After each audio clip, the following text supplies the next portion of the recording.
स्वागत है आपका एक बार फिर से आपके अपने यूट्यूब चैनल ड्रीम सॉल्यूशन में। और मैं गौरव लेकर आया हूँ आज आपके लिए फिर से क्वेश्चंस जो आपके रेलवे एनटीपीसी के लिए काफ़ी हेल्पफुल रहेंगे। तो आशा करता हूँ आप लोग सभी अच्छे होंगे, स्वस्थ होंगे और अपनी स्टडी आप अच्छे से कर रहे होंगे। चलिए शुरू करते हैं। क्वेश्चन नंबर 1 आपका क्या कह रहा है, 8 लड़कों के एक समूह में एक लड़का चला गया और 56 किलोग्राम भार वाला एक नया लड़का समूह में सम्मिलित हो गया। इससे समूह के औसत भार में 2.5 किलोग्राम की वृद्धि हो गई और नए लड़के का भार कितना है। यहाँ पर क्वेश्चन में ये प्रिंटिंग मिस्टेक है, यहाँ पर पुराने लड़के यानी जाने वाले लड़के का भार पूछा है, क्योंकि नए का तो दे ही रखा है 56 किलोग्राम का। ठीक है, तो क्वेश्चन कह रहा है कि 56 kg का हमारा जब लड़का आया ग्रुप में तो हमारी वृद्धि कितनी की होती है, 2.5 की। किस में होती है, 8 लड़कों के समूह में होती है। तो हम कहें अगर इसे 8 से मल्टीप्लाई हम कर दें तो हमें ये पता लग जाएगा कि ग्रुप के वेट में कितनी वृद्धि हुई। तो कितनी हुई, 25 अट्ठे 200 यानी 20 kg क्या है, ग्रुप का भार बढ़ गया। अब चूंकि 56 kg का भार वाला जो लड़का है जब वो ग्रुप में सम्मिलित हुआ और वृद्धि कितने की होगी, 20 kg की, तो जो लड़का ग्रुप से गया है उसका भार तो इससे कम ही रहा होगा, क्योंकि अगर उसका भार ज़्यादा होता तो भार में क्या होती, कमी होती। अब चूंकि जो लड़का नया आया है उसका भार जाने वाले से ज़्यादा है तभी तो वृद्धि हुई। तो वृद्धि कितने की हुई, 20 की। अगर हम ये 20 56 में से यानी आने वाले में से निकाल दें जो वृद्धि हुई है तो हमारी क्या बच जाएगा, जो लड़का गया है उसी का भार बच जाएगा, क्योंकि फालतू कितना है यानी ज़्यादा कितना है, वो 20 kg है। तो ये कितना आ जाएगा आपका 36 kg, क्योंकि जो लड़का गया है उसका वेट कितना रहा होगा, 36 kg रहा होगा। ठीक है, चलिए यानी ऑप्शन नंबर आपका ये डी करेक्ट हो गया। चलिए चलते हैं क्वेश्चन नंबर आपका नेक्स्ट क्या कह रहा है। नेक्स्ट आपका कह रहा है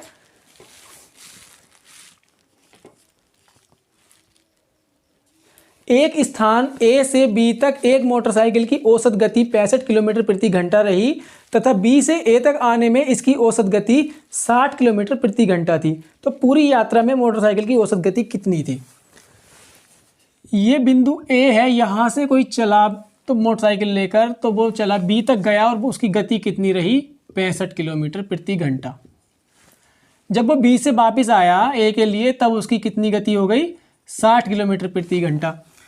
जब दूरी दोनों तरफ से बराबर हो और हमको औसत गति निकालनी हो तो हम क्या करते थे, मैंने आपको चैप्टर में बताया था, तो इस फार्मूले का यूज करते थे। ठीक है, 2x/x+y यानी x बाई क्या है, जाने और आने की गति। तो अगर हम इस फार्मूले के अकॉर्डिंग देखें तो कितना वैल्यू रखते हैं, इसमें वैल्यू कितनी आएगी, 2 × 65 × 60 बटे 65 प्लस 60।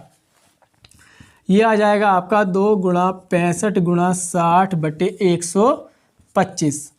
तो ये कट जाएगा 12 बार, अगर 5 से काटें तो ये 25 है और ये कट जाएगा 25 बार, फिर 5 से काटते हैं तो ये कट जाएगा 13 बार। तो यहाँ पर कितना बचेगा आपका, 2 × 12 × 13 बटे 5, 12 दूनी 24, 24 की गुणा अगर हम 13 से करेंगे तो वो कितना आ जाएगा, 24 × 72 का 2 और 24 ही कम 24 और 7 31 बटे 5। 5 से अगर हम इसको काटें, 5 छंग 30 और 5 दूनी 10, 5 चौक 20, ये कितना आ जाएगा आपका 62.4। तो ये क्या होगा कि उसकी औसत गति कितनी होगी, 62.4 किलोमीटर प्रति घंटा होगी। ठीक है, चलिए देखते हैं नेक्स्ट क्वेश्चन आपका। नेक्स्ट क्वेश्चन क्या कह रहा है, नेक्स्ट आपका कह रहा है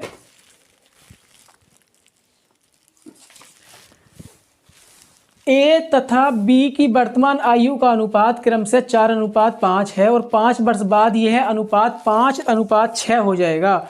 तो ए की वर्तमान आयु कितनी है। देखो वर्तमान आयु का अनुपात कितना दे रखा है, 4:5 दे रखा है। अगर हम ये कह दें कि उनकी आयु 4x और 5x होगी, मान लेते हैं, तो कोई दिक्कत नहीं होनी चाहिए। ठीक है, अगर हम अनुपात में क्या है गुणा कर दें तो उनकी वैल्यू आ जाती है। तो हमने मान लिया कि ये 4x होगी, वर्तमान आयु इसकी 5x होगी, ये ए का और ये बी का। ठीक है, अब क्वेश्चन में कहा है कि 5 वर्ष बाद उनकी आयु का अनुपात 5:6 हो गया। देखिए 5 वर्ष बाद क्या है, इसमें भी हमने अगर 5x4 + 5 कर दिया तो इसकी क्या होगी, 5 वर्ष बाद की आयु, और ये कितना हो गया 5x + 5।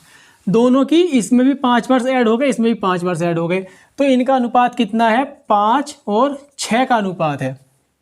ठीक है, अगर हम ये डिवाइड कर दें तो ये इसके बराबर होगा। यही तो कहा है ना क्वेश्चन में कि इनका अनुपात जो 5 वर्ष बाद की आयु होगी, इनका अनुपात कितना होगा? 5:6। तो अगर हम इसकी क्रॉस मल्टीप्लाई करें तो ये कितना हो जाएगा? 24x प्लस के 5 छंग 30 बराबर 5 पंजे 25 प्लस के 25x प्लस के 25। ठीक है, ये कितना आ जाएगा यहाँ से x, और ये कितना आ जाएगा? x बराबर, यानी x बराबर कितनी बचेगी? 5 आ जाएगा। और 5 अगर हम यहाँ रखें तो इसकी वैल्यू कितनी आ जाएगी? 5 चौक 20, और इसकी कितनी आ जाएगी? 5 पंजे 25। तो हमसे पूछा गया है किसकी पूछी है आयु? a की वर्तमान आयु पूछी है। तो a की वर्तमान आयु आपकी हो जाएगी, जो हमने क्या माना था, 4x यानी 20 वर्ष। ठीक है, तो आपका ऑप्शन कौन सा करेक्ट हो जाएगा? यहाँ से बी ऑप्शन करेक्ट हो जाएगा। ठीक है, देखिए, चलिए चलते हैं नेक्स्ट क्वेश्चन की तरफ। इजी क्वेश्चन था, बस थोड़ा सा क्या है, अनुपात में दिया हुआ होता है तो आप अनुपात क्या है कभी कभी लगा नहीं पाते हो। चलिए देखते हैं नेक्स्ट क्वेश्चन आपका क्या कह रहा है। आया हुआ क्वेश्चन था।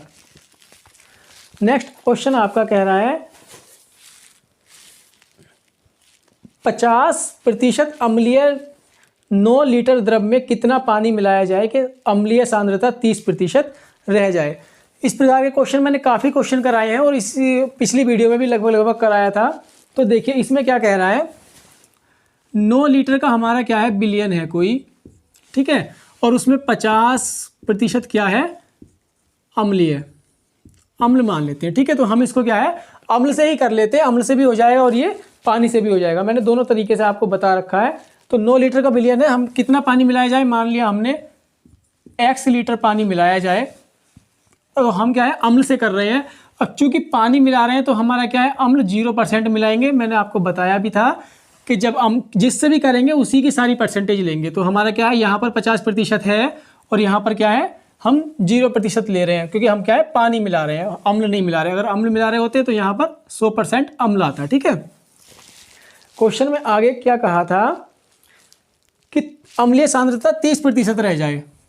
30% क्या है, अम्लीय सांद्रता रहनी चाहिए। तो अगर हम इसका अनुपात बनाएं तो वो कितना बन जाएगा, एलिगेशन के थ्रू ये आ जाएगा आपका 20 और ये आ जाएगा 30। 0 से 0 कट गया तो ये आ गया आपका 3:2। और ऊपर कितना है, 9 लीटर और x लीटर। तो 9/x बराबर 3/2, 3 तिया 9, और यहाँ पर x कितना आ जाएगा, 3 दूनी 6। ठीक है, तो हम क्या है, ये x जो हमने पानी मिलाया, यानी 6 लीटर अगर हम पानी मिला दें तो अम्ल की सांद्रता कितनी हो जाएगी, 30% रह जाएगी। यानी आपका ऑप्शन नंबर क्या है, सी करेक्ट हो गया। ठीक है, चलिए देखते हैं नेक्स्ट क्वेश्चन। ये इस प्रकार के क्वेश्चन काफ़ी कराए हुए हैं और क्या है, ये क्वेश्चन आया हुआ भी है एक एग्जाम में। ठीक है, तो इस तरीके के क्वेश्चन काफ़ी आए हैं आपके एग्जाम में। देखिए नेक्स्ट क्वेश्चन आपका क्या कह रहा है। नेक्स्ट कह रहा है आपका, एक परीक्षा में उत्तीर्ण होने के लिए 35% अंक लाने होते हैं और एक अभ्यर्थी को 40 अंक मिले तथा वह 30 अंकों से अनुत्तीर्ण हो गया, तो परीक्षा के अधिकतम अंक कितने हैं। देखिए उत्तीर्ण होने के लिए जो ला रहा है, यानी पास के लिए जो अंक लाने हैं उसको कितने लाने हैं, 35%। अंक कितने आए उसके, 40%। फेल कितने से हो गया, 30 अंकों से। ठीक है, सॉरी प्रतिशत नहीं, 40 अंक आए और 30 अंकों से वो फेल हो गया। यानी अगर ये दोनों उसके पास होते, यानी 30 अंक और आ जाते तो वो पास हो जाता। और पास कितने पर होता, 70 अंकों पर। और मतलब पास होने के लिए कितनी परसेंट चाहिए, 35%। तो 35% की वैल्यू किसके बराबर होगी, 70 की। ठीक है, तो यहाँ से अगर हम 100% निकालें तो हमें पूर्णांक मिल जाना चाहिए। तो 100% कितना होगा, 70 गुणा 100/35 दूनी 70। तो पूर्णांक कितने का होगा आपका, 200 नंबर का पूर्णांक होगा। ठीक है, चलिए आपका ऑप्शन नंबर कौन सा करेक्ट हो गया, यहाँ से सी ऑप्शन करेक्ट हो गया। अब देखते हैं नेक्स्ट क्वेश्चन। इसी में तो सिंपल क्वेश्चन था, ये पास होने की परसेंटेज दी हुई थी और पास होने के अंक उसके बराबर रख देते हैं। ठीक है, नेक्स्ट क्वेश्चन आपका देखते हैं क्या कह रहा है। किसी परीक्षा में ए तथा बी क्रम से अधिकतम अंकों का 60% तथा 30% प्राप्त करते हैं और इनके प्राप्तांकों का योग 783 है, तो परीक्षा में पूर्णांक कितने थे। एक ने प्राप्त किए 60% और दूसरे ने प्राप्त किए 30%, और दोनों ने मिलाकर कितने प्राप्त किए? 783 अंक। ठीक है, 783 अंक प्राप्त किए। अगर हम दोनों की प्रतिशत जोड़ दें तो ये कितना हो जाता है? 90%। यानी 90% कितना है आपका? 783। अगर यहाँ से हम 100% निकालें तो वो कितना आ जाएगा? 783 गुणा 100/90। ठीक है, 0 से 0 कैंसिल हो गया। अगर हम इसे काटें तो 9 अट्ठे 72 और 9 सत्ते 63, यानी पूर्णांक आपका कितने का रहा होगा?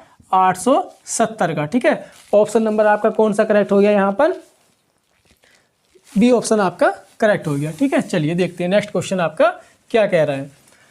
अगर आपको कुछ भी समझना है तो ये बेसिक क्वेश्चन है, और बेसिक मैंने आपको RS अग्रवाल में भी कराया हुआ है। ठीक है, तो उसमें पूरा चैप्टर है, आप जाकर देख सकते हैं। नेक्स्ट क्वेश्चन आपका क्या कह रहा है?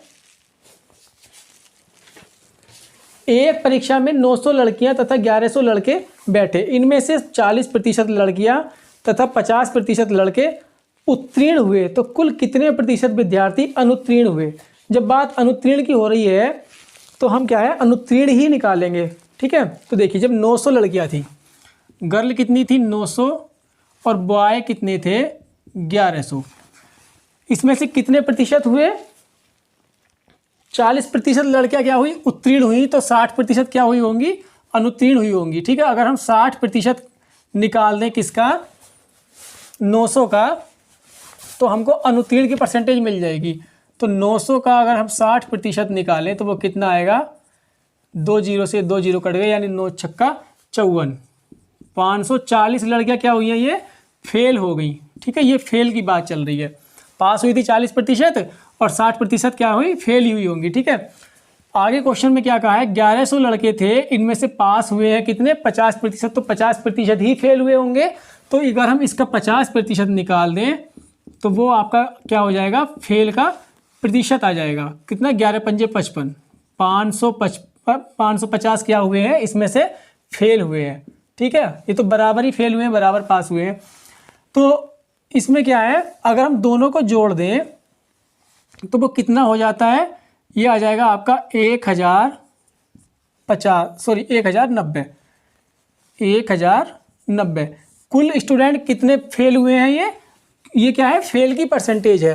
540 फेल, यहाँ पर 550 फेल, तो कुल मिलाकर कितने? 1090 फेल हुए। और थे कितने कुल? 2000। तो हमसे पूछा गया था क्वेश्चन में पूछा था कि कुल कितने प्रतिशत अनुत्तीर्ण हुए। अब प्रतिशत निकालने के लिए क्या करेंगे हम? ये जितने फेल हुए हैं उनको हम क्या कर देंगे? कुल से डिवाइड कर दिया, यानी 2000 और 100 से गुणा कर दिया। ये आपकी क्या होगी? फेल होने वालों की प्रतिशत आ जाएगी। यानी 2 0 से 2 0, 1 0 से 1 0, तो कुल कितना आ जाएगा? 2 पंजे 10, 2 चौक 8 और 2 पंजे 10, यानी 54.5% क्या है? स्टूडेंट फेल हुए हैं। कुल क्या है? यानी ऑप्शन नंबर आपका क्या हो गया? सी करेक्ट हो गया। ठीक है, चलिए देखते हैं नेक्स्ट क्वेश्चन आपका क्या कह रहा है। नेक्स्ट आपका कह रहा है, एक वर्ग की लंबाई तथा चौड़ाई में क्रमशः 40% तथा 30% की वृद्धि करने पर प्राप्त आयत का क्षेत्रफल दिए गए वर्ग के क्षेत्रफल में कितने प्रतिशत अधिक होगा? देखिए, जब वृद्धि होती है तो मैंने आपको बताया था, अगर हम क्या है? वृद्धि प्लस वृद्धि गुणा वृद्धि बटे 100 कर दें तो हमको क्या है? कुल बढ़ी हुई यानी वृद्धि प्रतिशत मिल जाएगी। वो कैसे? देखिए, यहाँ से कितना हो गया? 70 प्लस इन 2 0 से 2 0 चले गए, यानी ये कितना हो गया? 12। तो यानी कितना आ गया? 82%। बस इतनी सी आपका करना था। आपको ये फार्मूला बताया भी था। ठीक है, तो यहाँ से आपकी 82% हो गई वृद्धि। अगर ये फार्मूला भी अगर आप ना कर पाओ तो हम क्या कहते हैं कि आयत की बात हुई है जहाँ पर, तो आयत का क्षेत्रफल कितना होता है? लंबाई गुणा चौड़ाई। और जब उसने वृद्धि की है, लंबाई में कितनी की है? 30% की, और चौड़ाई में कितनी की है? लंबाई में की है उसने 40 और चौड़ाई में 30 की। तो लंबाई में अगर हम बात करें तो वृद्धि की जब प्रतिशत मात्रा की बात हो रही है तो 100 में क्या है? 40 जोड़ देंगे, यानी 40% की वृद्धि कितनी हो गई लंबाई में, और चौड़ाई में कितनी हो गई? 130/100। अब गुणा इसलिए कि क्योंकि आयत का क्षेत्रफल कितना होता है? क्षेत्रफल में ही वृद्धि पूछी है, तो क्षेत्रफल कितना होता है? लंबाई गुणा चौड़ाई। बस वृद्धि करके क्या कर दी हमने? गुणा कर दी। अगर हम इसको काट दें इन 2 जीरो से 2 जीरो कट गए, ये कितना आ जाएगा 14 तिया 42 और 14 एकम 14 और 4 18, 182 बट्टे 100। तो देखिए ये कितना आ गया, हमारा 100 था, 100 से कहाँ पहुँच गया 82 पे, यानी 82 की वृद्धि हुई और कितने पे हुई 100 पे, गुणा 100 से 100 कैंसिल, तो भी हमारा क्या आ गया 82% आ गया। ठीक है, तो किसी भी तरीके से जो आपको ईजी लगे उससे कर सकते हैं। ठीक है, तो आपका ऑप्शन कौन सा करेक्ट हो गया यहाँ से, ये आपका ऑप्शन करेक्ट हो गया सी। ठीक है, चलिए देखते हैं नेक्स्ट क्वेश्चन आपका क्या कह रहा है। इजी क्वेश्चन था काफ़ी, कोई इतना हार्ड नहीं था, बस फार्मूले बेस्ड था, फार्मूला ट्रिक है, फार्मूला कह लो या ट्रिक कह लो, बस सीधे सीधे वैल्यू पुट करनी थी। ठीक है, नेक्स्ट क्वेश्चन देखते हैं। नेक्स्ट आपका क्या कह रहा है, एक चुनाव में 2 उम्मीदवार थे, इस चुनाव में 58 मत अवैध घोषित कर दिए गए। जीतने वाले उम्मीदवार ने 52% मत प्राप्त किए तथा वह 98 मतों से जीता, तो कुल कितने मत पड़े। अब देखिए, जहां बात करें अगर 52% मत किसने प्राप्त किए हैं, जीतने वाले ने, 52% मत क्या है जीतने वाले ने प्राप्त किए हैं, तो हारने वाले ने कितने प्राप्त किए होंगे 48%। यही तो कह रहा है क्वेश्चन। तो अगर हम इन दोनों का अंतर करें तो ये कितना आ जाता है 4%, यानी जो उम्मीदवार जीता है वो 4% वोटों से, यानी 4% मतों से जीता है। ठीक है, और कितने मतों से जीता है यहाँ पर दे रखा है क्वेश्चन में 98 मतों से। तो जो कह सकते हैं कि 4% की वैल्यू कितनी दे रखी है 98। अगर हम यहाँ से 100% की वैल्यू निकाल लें तो हमको ये मिल जाएगा कि कुल कितने मत पड़े। तो 100% की वैल्यू कितनी हो जाएगी यहाँ से, ये हो जाएगी 98/4 गुणा 100। तो ये अगर हम काटें 25 बार, ठीक है, और 25 अट्ठे 200 और 25 नंबर 225 और 20 245, तो कुल कितने मत थे 2450 मत। लेकिन उसमें से भी क्या है, जो हमारे इस पे अगर ऑप्शन में ये दे रखा हो तो अगर इस पर क्लिक कर देंगे आप तो ये गलत हो जाएगा, क्योंकि सबसे पहले उसने क्या किया है 68 मत अवैध घोषित हुए थे, तो बेबी तो इसमें ऐड होंगे ना, तो हमारा 100% ये तो नहीं हो सकता। तो जो अवैध वाले हैं हम इसमें ऐड करेंगे तो वो आपके कितने हो जाएंगे 8, 5, 6 और 5 11 और ये आ जाएगा आपका 2518। ठीक है, तो कुल मत इतने हैं। अवैध उसने इसलिए कहा था, जीत हार जो हुई है वो हुई है जो वैध मत थे। ठीक है, जो अवैध थे जो कैंसिल हो गए वो बाद में इसमें ऐड हो जाएंगे, यानी आपका ऑप्शन कौन सा करेक्ट हो जाएगा यहाँ से, ये ए ऑप्शन आपका करेक्ट हो गया। ठीक है, तो आशा करता हूँ आपको समझ आए होंगे और कंसेप्ट आपको अच्छे लगे होंगे। कमेंट कर सकते हैं, अगर आपको कुछ भी डाउट हो तो मुझे इंस्टाग्राम पे पूछ सकते हैं। ठीक है, तो मिलते हैं नेक्स्ट वीडियो में नेक्स्ट क्वेश्चन के साथ। तब तक आप अपनी पढ़ाई अच्छे से करते रहिएगा और प्रैक्टिस आपकी लगातार चलती रहनी चाहिए। ठीक है, मिलते हैं नेक्स्ट वीडियो में नेक्स्ट क्वेश्चन के साथ, तब तक के लिए बाय बाय।